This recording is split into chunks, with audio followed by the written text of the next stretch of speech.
ఏలైట్ Brahmin NGO సంస్థల ఆధ్వర్యంలో సుమారు 300 మంది బ్రాహ్మణ కుటుంబాలకు నిత్యావసరాల కిట్స్ బియ్యం పంపిణీ చేశారు. విజయవాడ వరద బాధితులకు కూటమి ప్రభుత్వం అండగా నిలిచిందని బీజేపీ నేత యామిని శర్మ పేర్కొన్నారు. సౌత్ ఇండియా చారిటబుల్ ట్రస్ట్, అక్షయ పాత్ర, ధ్వని, దోశ, ఎలైట్ బ్రాహ్మణ్ ఎన్జీఓ సంస్థల ఆధ్వర్యంలో నిత్యావసరాల కిట్స్ బియ్యం సుమారు 300 మంది బ్రాహ్మణ కుటుంబాలకు విజయవాడ గాయత్రి కన్వెన్షన్ సెంటర్లో పంపిణీ కార్యక్రమం నిర్వహించారు. ఈ కార్యక్రమానికి ముఖ్య అతిథిగా బీజేపీ రాష్ట్ర అధికార ప్రతినిధి సాదినేని యామిని శర్మ హాజరై నిత్యావసరాలు పంపిణీ ప్రారంభించారు.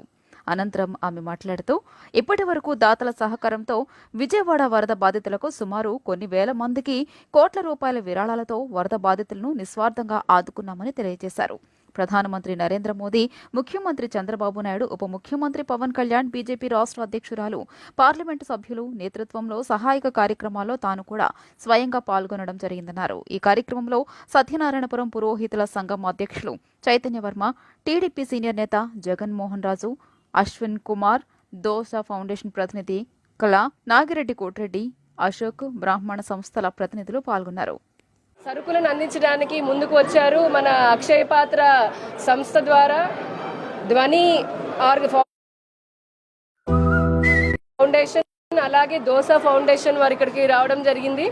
మన విజయవాడలోని సత్యనారాయణపురంలో ఉన్నటువంటి గాయత్రి మండపంలో ఎలైట్ బ్రాహ్మణ సంస్థ వారి సహకారంతో కూడా ఇక్కడ ఈరోజు కార్యక్రమాన్ని చేస్తున్నాము.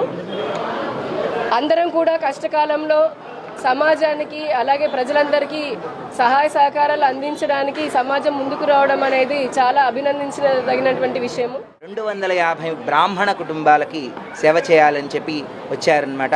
దీనిలో దోసా ఫౌండేషన్ వారు 50 మంది ఫ్యామిలీస్కి అండ్ ధ్వని ఫౌండేషన్ వారు ఒక 200 ఫ్యామిలీస్కి సహాయార్థంగా గ్రాసరీ కిట్స్ మరియు క్లాత్స్ కిట్స్ సప్లై చేస్తున్నారు.